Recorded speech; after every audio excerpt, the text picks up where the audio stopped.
Every ATV enthusiast knows the feeling. That glorious moment when you find the perfect-looking machine for a great price.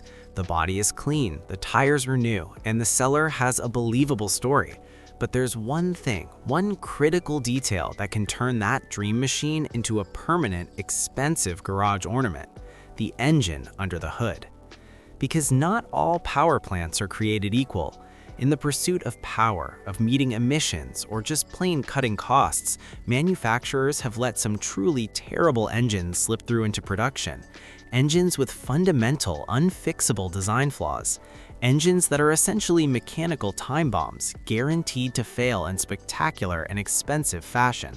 Today, we're not bashing brands. We're spotlighting specific, infamous power plants. This is a public service announcement for your wallet. These are the worst ATV engines ever made. Learn their names, know their sins, and avoid them at all cost. Let's start with a legend for all the wrong reasons. If there was a hall of fame for bad engines, the early 2000s Yamaha Raptor 700 crankshaft would be its first inductee.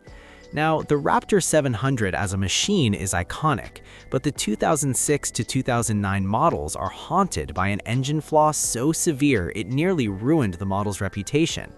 The problem was a critical oiling issue to the crankshaft main bearings. Essentially, under certain conditions, the bearings would be starved of oil, leading to rapid wear, catastrophic failure, and a grenaded engine. This wasn't a rare maybe, it was a widespread, well-documented epidemic. The crankshaft would literally self-destruct, often taking the entire engine case with it. The fix, eventually, was a revised crankshaft and oiling system in later models. But buying an early Raptor 700 without rock-solid proof of a complete, professional bottom-end rebuild is the equivalent of buying a beautifully painted grenade with a loose pin. The engine's fundamental design in those years was its fatal flaw. Moving from a flaw in an otherwise good engine to an engine that was flawed from its very conception, we come to the Polaris 500cc Fuji two-stroke.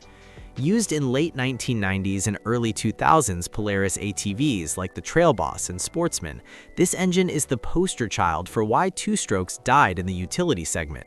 It was notoriously, spectacularly unreliable. It was incredibly thirsty, guzzling fuel and oil, but its party trick was a hair-trigger tendency to seize.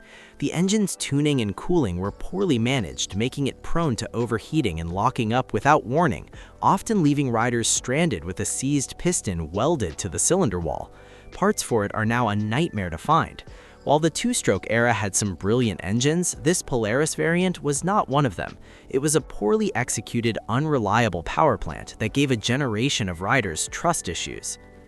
Now, let's talk about an engine that failed because of the company behind it, not necessarily the metal it was made from.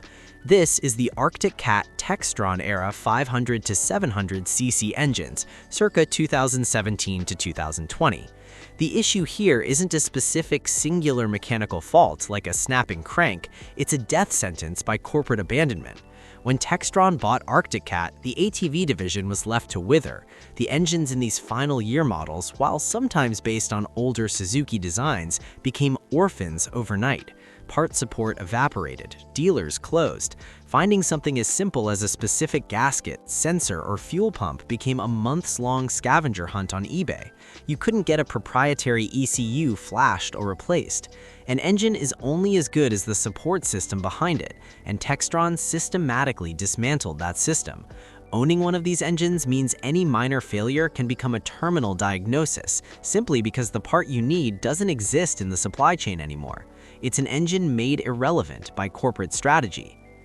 Shifting to a different kind of failure, we have the early 2000s Can-Am Rotax 800R EFI system from 2007 to 2010.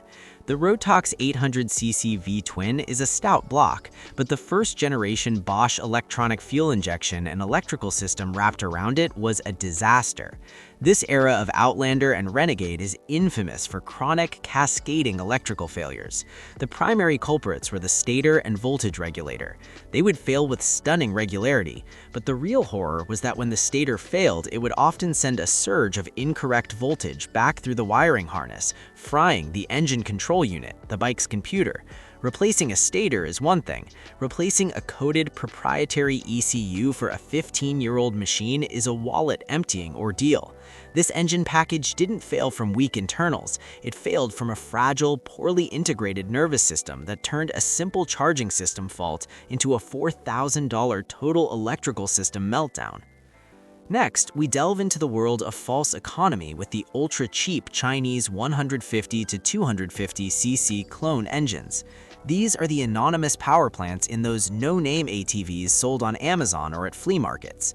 They have no specific model name because they are churned out by the thousands from factories with zero quality control. The problems are foundational.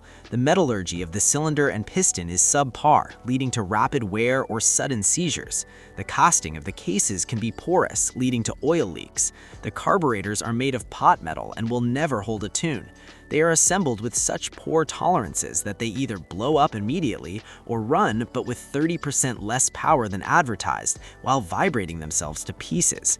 There is no parts catalog, no repair manual, no hope. When, not if, this engine fails, the entire ATV is scrap metal. It represents the absolute bottom of the engineering barrel, an engine designed to be sold once with zero consideration for operation or repair. Our next entry is a lesson in the dangers of being first. The early 2000s first-generation fuel-injected utility engines from various brands. As the industry rushed to meet emission standards and ditch carburetors in the early 2000s, some manufacturers rolled out fuel-injected systems that weren't ready for prime time. We're talking about the first fuel-injected Polaris 700 or certain early Kawasaki fuel-injected models. The systems were plagued with problematic throttle position sensors, weak fuel pumps that couldn't handle ethanol fuel, and buggy, unrefined engine mapping. They were notoriously cold-blooded, hard to start, and prone to unexplained stalling or limp modes. The technology was promising, but the execution was flawed, leaving owners as unwitting beta testers. Diagnosing problems required expensive proprietary tools, and fixes often involved repeated part swapping. These engines created a generation of riders who longed for the simple, reliable pull of a carburetor. Finally, we must talk about a modern sin: the overstressed, small-displacement turbocharged utility engines in ATVs. This is a more recent and emerging category of concern. To meet the market's demand for more power without increasing physical engine size and thus emissions ratings, some manufacturers have begun to shoehorn turbochargers onto relatively small displacement utility engines. The problem is fundamental physics. Forcing massive amounts of boost and heat into a compact, mass-produced utility engine not designed from the ground up for that stress places incredible strain on every component: pistons, rings, head gaskets, and connecting rods. While they make impressive power on the showroom floor, the long-term reliability of these highly strung, complex systems in the dirty, hot, and high-load world of ATV use is a giant question mark. They represent a potential future wave of expensive failures, where a single turbo or intercooler component failure can lead to a total engine meltdown. They are an engine made to trade the timeless virtue of durable, under-stressed torque for complex, peaky horsepower, and that is often a dangerous bargain. In the end, a bad engine isn't always about loud noises and smoke. Sometimes it's the silence of a parts department with nothing to sell you. Sometimes it's the constant, unexplainable hiccup of a system that was never fully debugged. The worst engines are those that betray the core promise of an ATV: dependable capability. They leave you stranded, they empty your bank account, and they rob you of the joy of riding. Your best defense is knowledge. Know these histories and let someone else inherit those problems.